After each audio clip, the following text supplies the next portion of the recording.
ಅಧಿಕಾರಿಗಳು ಮತ್ತು ಇಲಾಖೆಯ ಎಲ್ಲ ಸಿಬ್ಬಂದಿಗಳ ಒಂದು ಮುಷ್ಕರವನ್ನು ನಿರ್ದಿಷ್ಟ ಅವಧಿ ಮುಷ್ಕರವನ್ನು ಹಮ್ಮಿಕೊಂಡಿದ್ದೀವಿ. ಅದಕ್ಕೋಸ್ಕರ ನಾವು ಈಗ ಮಾನ್ಯ ತಹಶೀಲ್ದಾರ್ ಅವರ ಕಚೇರಿಗೆ ಒಂದು ಮನವಿ ಪತ್ರ ಮುಷ್ಕರದ ಮನವಿ ಪತ್ರವನ್ನು ಸಲ್ಲಿಸೋಕೆ ಎಲ್ಲ ಸೇರಿದ್ದೀವಿ.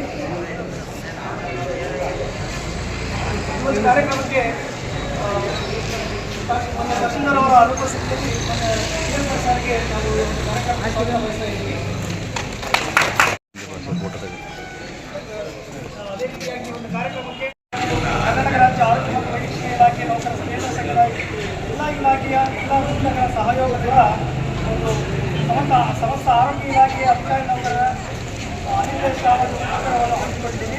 ದಿನಾಂಕ 11/3/2026 ಕರ್ನಾಟಕ ಸರ್ಕಾರಿ ವೈದ್ಯಾಧಿಕಾರಿಗಳ ಸಂಘ ಹಾಗೂ ಕರ್ನಾಟಕ ರಾಜ್ಯ ಆರೋಗ್ಯ ಮತ್ತು ವೈದ್ಯಕೀಯ ಶಿಕ್ಷಣ ಇಲಾಖೆ ನೌಕರರ ಕೇಂದ್ರ ಸಂಘ ಇಲಾಖೆ ಎಲ್ಲ ವೃಂದ ಸಂಘಗಳ ಸಹಯೋಗದೊಂದಿಗೆ ನಮಗೆ ನನ್ನ ಕರ್ನಾಟಕ ರಾಜ್ಯ ಸರ್ಕಾರಿ ಸಂಘದ ಅಧ್ಯಕ್ಷರಾದ ನಮಗೆ ಮನವಿ ಸಲ್ಲಿಸಿರ್ತಾರೆ.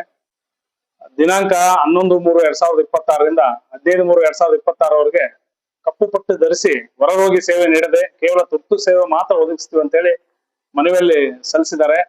ಅವರ ಬೇಡಿಕೆಗಳು, ಪ್ರಮುಖ ಬೇಡಿಕೆಗಳು ಈ ಕೆಳಕಂಡಂತೆ ಇವೆ. ರಾಜ್ಯದ ಎಲ್ಲಾ ಸರ್ಕಾರಿ ಆಸ್ಪತ್ರೆಗಳಿಗೆ ಕಾಲ ಕಾಲಕ್ಕೆ ಸಮರ್ಪಕವಾಗಿ ಇಲಾಖೆಯಿಂದ ಔಷಧಿ ಸರಬರಾಜು ಮಾಡುವುದು, ವೃಂದ ಮತ್ತು ನೇಮಕಾತಿ ನಿಯಮಗಳನ್ನು ಪ್ರತಿ 3 ವರ್ಷಕ್ಕೊಮ್ಮೆ ತಿದ್ದುಪಡಿ ಮಾಡುವುದು, ಹಾಗೇನೆ ಇಲಾಖೆ ಎಲ್ಲಾ ವೃಂದಗಳ ಜ್ಯೇಷ್ಠತಾ ಪಟ್ಟಿಯನ್ನು ಕಾಲ ಕಾಲಕ್ಕೆ ಪ್ರಕಟಿಸಬೇಕಂತೇಳಿ ಇಲಾಖೆ ಎಲ್ಲಾ ವೃಂದದ ಅಧಿಕಾರಿ ಹಾಗೂ ನೌಕರರಿಗೆ ಕಳೆದ 5 ವರ್ಷಗಳಿಂದ ಮುಮ್ಮರ್ತಿ ನೀಡಿಲ್ಲ ಅನ್ನೋ ಬೇಡಿಕೆಯನ್ನು ಸಲ್ಲಿಸುತ್ತಾರೆ. ನಿಯಮಗಳಲ್ಲಿ ಅವಕಾಶವಿದ್ದಾಗ್ಯೂ ಸೇವನಿರತ ವೈದ್ಯರು, ಅಧಿಕಾರಿ, ನೌಕರ ಉನ್ನತ ವ್ಯಾಸಂಗ, ಸ್ನಾತಕೋತ್ತರ ವ್ಯಾಸಂಗಕ್ಕೆ ಅವಕಾಶ ನೀಡಬೇಕಂತ ಕೇಳಿರ್ತಾರೆ. ಇಲಾಖೆ ವರ್ಗಾವಣೆ ಕಾಯ್ದೆಲ್ಲ ನ್ಯೂನತೆಗಳನ್ನು ಸರಿಪಡಿಸದೆ ವೈಜ್ಞಾನಿಕವಾಗಿ ಕೌನ್ಸಿಲಿಂಗ್ ಮಾಡ್ಬೇಕಂತ ಹೇಳಿ ಅವರು ಕೇಳಿರ್ತಾರೆ.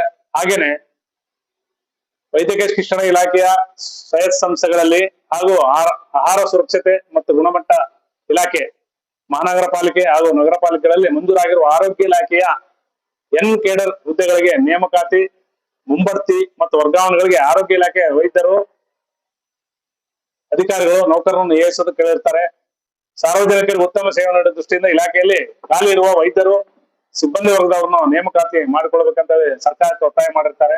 ಹಾಗೆ ಗುತ್ತಿಗೆ ವೈದ್ಯರ ನೌಕರರು, NHM ಗುತ್ತಿಗೆ ನೌಕರರು ಸೇವಾ ಭದ್ರತೆ, ಆಮೇಲೆ ಕಾಲ ಕಾಲಕ್ಕೆ ಅವರು ವೇತನ, ನಿಗದಿತ ಸಮಯಕ್ಕೆ ವೇತನ ನೀಡಬೇಕಂತ ಕೇಳಿರ್ತಾರೆ. ಹಾಗೆ ಇಲಾಖೆಯಲ್ಲಿ ಕೇಂದ್ರ ಪುರಸ್ಕೃತ ಯೋಜನೆ ಅಡಿ ಕಾರ್ಯರತ ಸುಮಾರು 6,000 ನೌಕರರಿಗೆ ಹಲವಾರು ವರ್ಷಗಳಿಂದ 3-4 ತಿಂಗಳಿಗೊಮ್ಮೆ ವೇತನ ಭತ್ಯೆ ನೀಡುತ್ತಿರ್ತಾರೆ. ಅದನ್ನು ಕಾಲ ಕಾಲಕ್ಕೆ ನೀಡಬೇಕಂತ ಕೇಳ್ಕೊಳ್ತಾರೆ. ಹಾಗೆ ಇಲಾಖೆಯಲ್ಲಿ ಕಾರ್ಯನಿರ್ವಹಿಸುತ್ತಿರುವ ವೈದ್ಯರು, ತಜ್ಞ ವೈದ್ಯರು, ಇತರೆ ಸಿಬ್ಬಂದಿಯವರಿಗೆ CGHS, AICTE ವೈದ್ಯಕೀಯ ಶಿಕ್ಷಣ ಇಲಾಖೆ ಮಾದರಿಯಲ್ಲಿ ವೇತನ ನೀಡಬೇಕಂತ ಹೇಳ್ತಾರೆ. ಇವೆಲ್ಲಾ ಬೇಡಿಕೆಗಳನ್ನು ಸರ್ಕಾರ ಈಡೇರಿಸಬೇಕಂತ ಸರ್ಕಾರಕ್ಕೆ ನಮ್ಮ ಸಂಘದ ವತಿಯಿಂದ ಮನವಿ ಮಾಡ್ತೀವಿ.